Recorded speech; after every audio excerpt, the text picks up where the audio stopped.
Good evening everyone and welcome back to our channel. I am Twinkle Quatra from IME Law College and currently a legal intern at Lexis and Company, and the topic that I am going to discuss today is the difference between police custody and judicial custody. So custody means to apprehend someone for protection care, and let me make this clear that custody and arrest are two different words with different meanings, and for more understanding you can get this by this line, that in every arrest there is a custody, but it's vice versa is not true, right?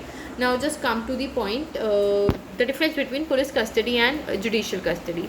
So in police custody, the accused is taken to the lockup, and he is under the custody of the police, or he is under the physical custody of the investigating agency that is probing the matter. And in judicial custody he is taken to the jail, and he is under the custody of the magistrate, right? And in police custody you cannot put the accused in the lockup for more than 24 hours, because if you will put and because the magistrate will decide after 24 hours, the magistrate will decide that whether to put the accused in the police custody or to the judicial custody. And in police custody the maximum period can be extended to up to 15 days, and in judicial custody the maximum period can be extended to 90 days in the cases where punishment is for more than 10 years imprisonment, and to 60 days in any other offences. And in police custody the accused is under the custody of the police, and in judicial custody the accused is under the custody of magistrate. In judicial custody, I have told you this earlier as well. And next point is that in police custody the custody of the police start when the police arrests the accused, and when after the FIR has been lodged, the police arrests the accused, the custody starts from that point only. And in judicial custody the custody starts when the public prosecutor satisfied the court that custody of the accused is important for the investigation. And in police custody the security is provided by the police, and in judicial custody the magistrate provides the security to the accused. And in police custody the police has the complete control over taking charge or arresting the accused or suspecting in their provisional area. But in judicial custody the magistrate don't have any charges. He the obviously the judicial custody works on the court law, where the judge or magistrate take a call on the cases navigation. And next is the police custody. The investigation is carried out by the police, and in judicial custody the magistrate don't done the doesn't do the investigation.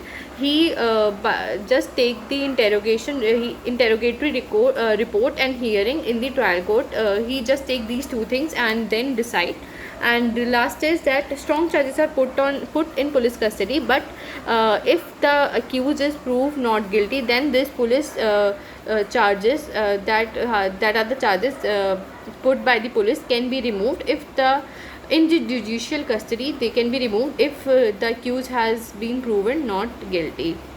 So now I will tell you what are the laws relating to custody in India. So section 167 of CRPC governs the provision for holding a person in custody for the purpose of proceeding further with the investigation. And section 167 of CRPC allows a person to be held in a police custody on the order of magistrate for a period of 15 days, and a judicial magistrate may remand a person for a period of 15 days to any form of custody, either it be a police or judicial.